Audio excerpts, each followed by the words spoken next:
We have personal computers in the home, and they are constantly getting better, cheaper, more versatile, capable of doing more things, so that we can look into a future when, for the first time, humanity in general will be freed of all kinds of work that's really an insult to the complex human brain, that requires no great thought, no great creativity.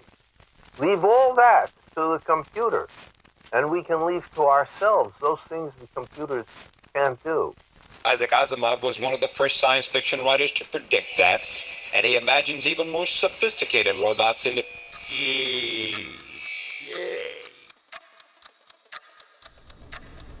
ChatGPT. Maybe you've heard of it.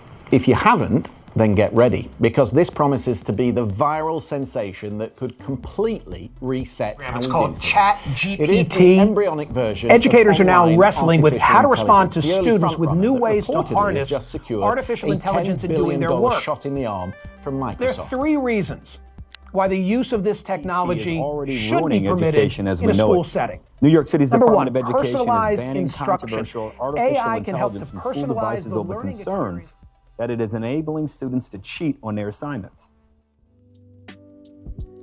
AI is being implemented quickly since its original inception, and education is slowly but surely being affected from classrooms to students.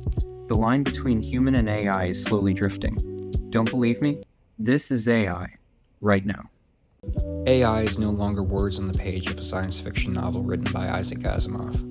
It is here and it is all around us, for better or for worse, and it has made its way into our schools. This is being showcased with students with apps like ChatGPT, and according to a Forbes survey of more than 1,100 US students across two-year colleges, four-year universities, and graduate programs, it is said that 90% of students have used AI academically, with 75% saying that their AI usage had grown in the past year alone. 90%. Welcome to The Next Wave, a podcast experiment taking a closer look at AI's influence on the classroom, students, and the teachers affected by this new era we find ourselves in. How has your experience teaching creative writing changed since AI like ChatGPT became popular? It has made me increasingly wary of student work. I don't know that I have a keen enough eye to identify AI. When I say it's made me suspect, I don't think that's the word I use. Wary. When I say it's made me wary of student work, it's also made me trust the students a lot more, because I feel like, especially in the classes I'm teaching, I would imagine that the students want to do their own work. It's creative writing. My name is Robert Evans. I'm an adjunct instructor in writing arts, teaching mostly in the major creative writing classes. I've been here since 2007, but I've been teaching for 40 years. You can certainly have ChatGPT do that. I've used ChatGPT, not in a professional sense, just to experiment with it. It's amazing. It's amazing how rapidly and how efficiently and fully it can create a writing sample for you. And that's one of the things that I tell them at the beginning of your class, that, this is a creative writing class. I would rather see you stumble on a piece of weak writing that you've got and then improve it than take the easy way out. It's good. It's a good tool, and I think it should be taught, like how to use it, how to use prompts to write and stuff like that. I don't necessarily think that it's good if you're just using AI to do your homework or write an essay. That just doesn't help anybody. James Lefevre, I'm 21, and I'm studying civil and environmental engineering at Rowan. How have you seen it being used here at Rowan? It's definitely been more on my radar, over the past couple of years now, or at least this past year. I've seen it used in all types of ways. I've seen people that literally they don't think about anything, they just type it in ChatGPT and that's it. Or I also see people that actually use it to help them. They actually kind of get better by using it, because they just use it as a tool and they don't just abuse it to just do their homework and stuff for them. Yeah, I use it. I think it depends on the capacity that you use it in. I think it's a great tool for students, as long as it's not something that completely takes over your brain. It just really can get motors running and get you thinking about, how to build off of certain things, whether it's a question or brainstorming ideas. I use it in my own personal and business life. So if I'm trying to give somebody a quote on a project, or figure out steps into taking, in like a professional scheme. It's kind of like almost like a mentor in some cases. So I think it can be extremely useful. My name is Ryan Foos. I'm 20 years old. I major in sports cam and RTF. Now, in your future career, do you see AI being used in that field? I do, and there's some fear that it takes over completely. As we've seen, like graphic designers, ChatGPT is making graphics now, so sometimes you're not sure if somebody made this or if it was some robot. For me, as far as like a video editor, video shooter, I'm not sure when that time would come. I think that it could come at some point, but I think it's going to be used in my field, especially whether or not it's in a good way or in a bad way. Have any of your teachers shown more positivity towards it, negativity? I was at Stockton for a semester, and one of my English literature teachers wanted to start a lesson about it. Like, she wanted to try to have us implement it. Like, she assigned work for us to go and use it. So trying to, familiarize ourselves with it. When looking at teachers' AI use, a Tech Pipeline survey of the United States higher education faculty in 2024 found that 61% of faculty have used AI in teaching, 88% doing so minimally, with an even smaller percent using it to grade tests and papers even. This means that if we take these statistics seriously, as well as those on students doing their AI to turn in work, AI is both doing the work submitted, as well as being the one to grade it. But each semester it gets a little bigger and bigger. It takes over a little bit more of the time. This is James DeRosa, professor of new media at Rowan University. I was told by the department that of all of the classes, new media should include AI. So we have the majority of it is the generative AI that's used in the Adobe Creative Suite. So the tools that Photoshop supplies and the tools that Premiere supply, and they're always updating it. So that's even changing. They did an update at the beginning of the year in January. They did another update over the summer. So, even as a teacher, I'm sort of, kind of running to stay in charge, stay in front of what they're planning.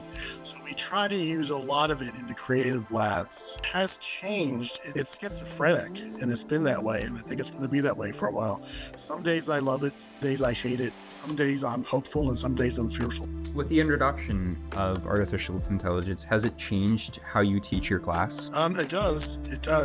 One of the things that I do is I confront the text part of it, the ChatGPTs and the Geminis right now, and I allow the students for the big final project in class in front of me to create an outline for their final project, in hopes that we don't just use ChatGPT or Gemini to write them. I'm not going to police whether somebody writes their final project solely using AI, but I'm hoping that by adapting the strategy and being honest with the students and seeing the early outlines that we create together, that's how we can sort of move forward. Because if they're just using ChatGPT to write their big final essay, they're not learning anything. For the younger people, I'm a little bit worried that they're going to start depending on it a little bit, but not depending on it to do the work. I think that's part of the point of it, but depending on it to do their thinking for them. I have seen people attempt to pass off AI writing as their own, and I can see through it because I've been working so much, and I call them on it, and I have to work on that individual. A lot of times it's just laziness.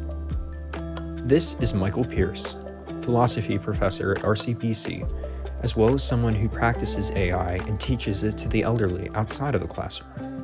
I've been teaching philosophy at Rowan College of Livingston County for the last 15 years. Well, I started a business a few years back where I worked for nonprofits, and that just turned into now I work for a nonprofit that works with helping senior citizens or older adults use technology. So it kind of simplifies technology and helps them overcome the obstacles and fears. So lately we've been working with older adults and AI, and that's been a big project we've been working on. Last year, when I was, the Generations Online client came to me and asked me if I could find out everything I could about conversational AI. and if it would be something that would be useful for older adults. So I started exploring the different platforms and landed on a couple I really liked, and went back and reported. So we started building an AI platforms, a conversational AI model for older adults. And so for the last year, we've been working on that. But in the meantime, while I was playing with it, I started incorporating AI into my my philosophy work at college, and doing everything from reacting to students' works to helping me create activities and follow the curriculum that I developed. And so it since then has kind of evolved into I bring my AI assistant into some of the class discussions, and especially when it comes to reality and consciousness and ethics and those kinds of things, free will. So it's been kind of an evolving process. And as soon as I started working with AI on campus, I started developing policy for what students could and couldn't use AI for, and really encourage them to use AI in most of what we did, especially for further exploration, and then discourage it when they were writing their own reaction papers to some of the things going on, because of course that's their reaction, not their AI's reaction. Has there been a worry about cheating or academic honesty? I know they're doing some of that. They've been asking me to teach some AI classes on AI and problem solving, AI in the workforce kind of thing. So it's been encouraging AI. I don't know if anyone's had a conversation about cheating. In my course, there's no, the only exams are open book exams anyway. And in fact, the students helped me design the final exam, and some of that's even done by AI when they use the reading that I give them, and if they want to look elsewhere for a question, they can use AI to help them create a question for the final exam. You understand the seductive nature of it. You know, I mean, why wouldn't you take a shortcut if you could take a shortcut? We take shortcuts all the time. AI is not fiction. It is no longer an idea. It has escaped the mind of the creator, and it is free, with no way to put it back in the mind. So how do we move forward? In education? The real world? Do we use it as a tool? As a creative partner? Or should we let it think for us? Let it write papers, design questions on tests, and so on and so forth? How do you want the next generation to learn? Because we will be the ones to decide, for better or for worse.